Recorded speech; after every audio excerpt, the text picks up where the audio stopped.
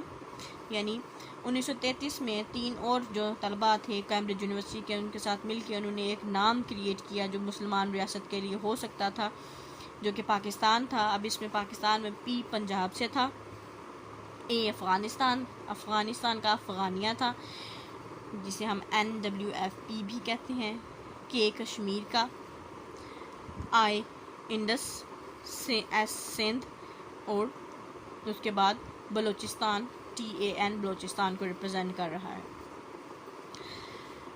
Chaudhry Rahmat Ali had imagined a very larger nation than the one that eventually emerged, divided into 3 independent parts but united in an alliance.